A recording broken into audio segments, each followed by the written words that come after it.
Hello, I'm Dr. Simon Amir. I'm a local dentist here in Ocala, and this is Dr. Don Bovell, an ER physician also in Ocala. He's kindly donated his body and his mouth for your education here. We're going to go over a couple of dental blocks and injection techniques. I know that you guys commonly will see people in severe pain in the emergency room. It's just nice to be able to predictably provide anesthesia and the temporary relief that comes with that. So I'm going to first start with the inferior alveolar nerve block. That will numb everything, all the teeth from the third molar all the way up to the midline. It will provide soft tissue anesthesia in the lip and chin, as well as you'll usually, along with that, you'll get the lingual nerve as well, which will make the tongue numb. We'll usually most often tell whether that injection has worked by numbness right here on the chin. Okay, patients will usually describe their lips feeling this big. So if you say big or fat, that's a good sign. Okay, we're going to start with that. I'll usually save that inferior alveolar nerve block for if you need to numb a lower molar. Okay, so let's go ahead and get started. So Dr. Bovell here has been lucky enough to get a topical anesthetic first. I know you guys sometimes have viscous lidocaine. You can dry the mucosa and leave it there for a couple of minutes. When I'm placing topical on my patients, I like to keep the tissue dry the whole time that the topical anesthetic is sitting there. It's far more effective that way.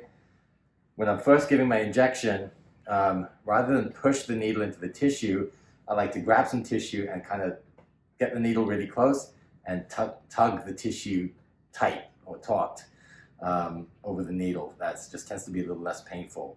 I will personally usually wait, about 5 seconds with just slight thumb pressure, so like 1 drop a second is coming out of there.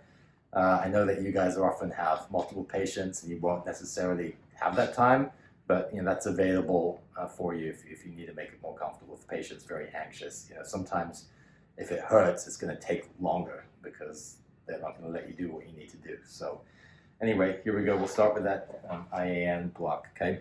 What I'm going to do is I'm going to come and palpate the anterior border of the ramus of their mandible, okay? And as I pull that to the side, I can also see way in the back his pterygomandibular raphe, which is this line. I'm going to point to it with the needle back here, okay? We're going to be coming from the opposite, like canine or bicuspid area. I'm having the patients open really wide. I'm palpating the most concave part of the anterior border of his ramus, which when the patient is opening wide, happens to be about halfway through the bottom and top teeth. Okay, we're also going to go back from where my thumb is about 2/3 of the way back to that pterygomandibular raphe. Okay, so I'm going to do what I said before, and I'm going to go very close to the tissue, pull that tissue taut, and then I personally like to do this little shaky thing with my other hand. And then I'm just depositing a little bit of anesthetic as I go in. Okay. It's okay. All right. Okay. And I will actually usually give a whole cartridge just as I'm on my way in. Okay, and I'm going in basically till I hit bone. Okay. I have not even hit bone yet. Okay, now I'm not sure if you guys use 27 gauge, 25 gauge, needles, or short or long needles. A longer needle is better for this. I happen to be using a short needle right now, 30 gauge. You don't want to bury that needle all the way to the hub if possible. Okay. All right, and I know you guys would usually use a spit cup or something.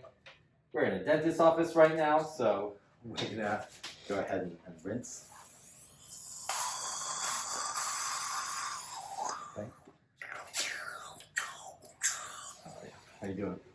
I'm doing good. That was pretty painless. Okay. I'm going to go ahead and give him, so I usually go and give 2 full cartridges. And if I'm using carbocaine or mepivacaine here. just so it doesn't last that long for him. You guys would probably usually use 2% lidocaine. And the standard for us is with 1 in 100,000 epi. That 2 corpuscles of that for this block is pretty good. So this time I'm just going to bury it all the way to the end. And one thing I want you to see is that sometimes you'll hit the bone a little anterior when you're not that deep, for instance right now. And what I need to do is then walk back the needle until I feel it drop.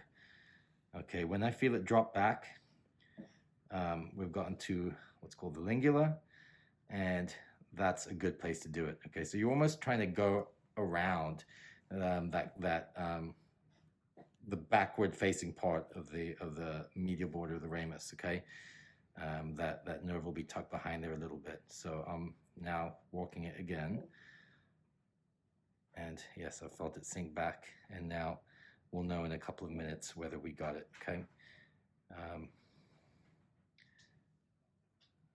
Okay, we'll try that.